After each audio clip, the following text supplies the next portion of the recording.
Azul, bonjour, bonsoir. Nouvelle agression marocaine contre le gang du pouvoir algérien, la Issaba du pouvoir algérien. Une agression caractérisée qui n'a pas encore suscité de réaction de la part des autorités algériennes, à moins que l'éditorial de la revue Le Djish en soit une. Ce brûlot de la revue Le Djish contre le royaume du Maroc, comment ils appellent ça, le royaume de la misère et des malheurs, a commis une agression qui va certainement donner à réfléchir aux Algériens. Les Algériens, habitants de ce paradis sur terre que Dieu a enrichi de tout ce qu'il pouvait avoir comme richesse. Pétrole, gaz, or, diamants, fer et d'autres ressources minières. Le citoyen de ce pays, aussi vaste qu'un continent, pour sortir à l'étranger, il n'a pas droit à plus de 100 € par an. 100 €, pas plus. Que ce soit pour aller faire des études, pour aller se soigner, pour faire du tourisme, peu importe le motif, pas plus de 100 € par an. Maintenant, celui qui veut plus n'a qu'à aller au marché noir et il peut à ce moment-là s'adonner à cette pratique nationale qui est le blanchiment d'argent officiel. Blanchiment d'argent officiel. C'est-à-dire, vous allez chez un vendeur de monnaie étrangère, de devises. À Alger, on les trouve au square Port Saïd. Vous achetez de la devise au taux du marché noir, donc pas au taux officiel, donc c'est plus cher, donc vous donnez plus de dinars. Vous prenez ce montant, vous l'emmenez à la banque, où vous avez déjà un compte courant contenant 1 € juste pour l'entretenir, pour garder ce compte bancaire en vie. Vous déposez l'argent que vous avez acheté au marché noir, vous allez faire un tour, ou bien vous le laissez dormir dans la banque, le lendemain, vous le retirez et vous avez avec ce montant un papier indiquant que votre argent provient de la banque et non pas de Port Saïd. Voyez-vous? Parce que c'est interdit que l'argent provienne de Port Saïd, du marché noir. Il faut que cet argent provienne de la banque et vous avez le document que vous pourrez présenter allègrement aux douaniers, à l'aéroport ou au port ou aux frontières terrestres avec la Tunisie. Parce que bon, les autres frontières sont fermées. Même les frontières tunisiennes sont fermées, oui, même les frontières, plus de frontières terrestres pour l'Algérie. Allez, tant mieux, allez, bon débarras. Peut-être avec le Sahara occidental, avec la RASD, la RAST, on a les frontières ouvertes, oui. On peut aller faire du shopping là-bas. Parfait.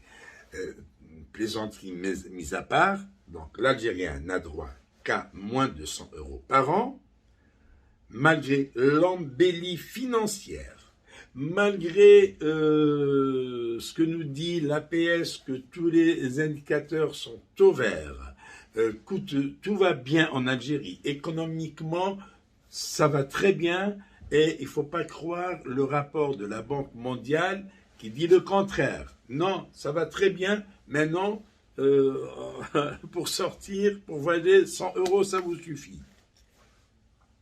Le Maroc, ce pays de malheur et de misère,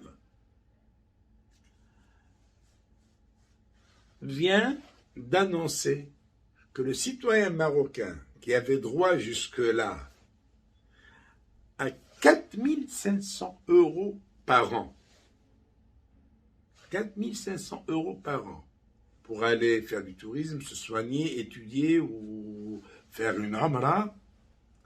Ce Marocain du pays du malheur, des malheurs et de la misère, dorénavant, à partir du début de cette année 2022, il a le droit à une allocation touristique de 100 000 dirhams, c'est-à-dire près de 10 000 €. Pas 100 €, 10 000 € par an qu'il peut faire sortir d'un trait, d'un coup ou par fraction. Il a le droit aussi d'acheter sur le net jusqu'à 30 000 €. Et s'il veut investir à l'étranger, il a le droit d'investir jusqu'à 2 millions d'euros. C'est-à-dire qu'il fait sortir de la banque 2 millions d'euros. Là, généralement, ce sont des sociétés. C'est ce qu'on appelle des personnes morales. 2 millions d'euros. Une société algérienne ne peut pas sortir 2 millions d'euros pour investir. D'abord, les sociétés algériennes, les Algériens, ceux qui ont de l'argent, ils doivent avoir aussi derrière eux, en plus d'argent dans les poches, ils doivent avoir derrière eux un général, un commissaire, un gendarme, quelqu'un qui fait partie de la bande. Et celui-là, quand il va acheter de l'argent au marché noir, pour investir à l'étranger, il investit dans quoi? Dans l'immobilier. Il va acheter un appartement. Il va acheter un hôtel. Il va acheter un restaurant, une brasserie, un café. Un investissement dont il ne compte pas utiliser pour ramener de l'argent en Algérie, mais juste pour assurer à sa progéniture un avenir en dehors de l'Algérie. Parce qu'en Algérie, il n'y aura jamais d'avenir tant que ces gens sont à la tête de l'Algérie. Voilà.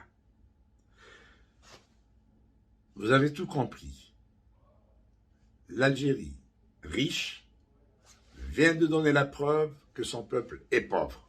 Ils n'ont même pas osé annoncer augmenter l'allocation touristique de 10 € au moins. 200 €, allez. Rien. Comment répliquer aux Marocains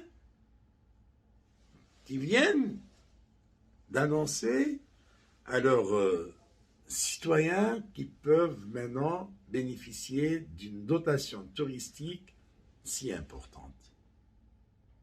Eh bien, la revue Le Dish, dans son éditorial, a donné le temps, et bravo, voilà, les Marocains d'un côté agissent, et la Issaba algérienne de l'autre insulte. Et nous, pauvres Algériens, on continue à nous gaver de discours langue de bois auxquels nous ne croirons plus jamais.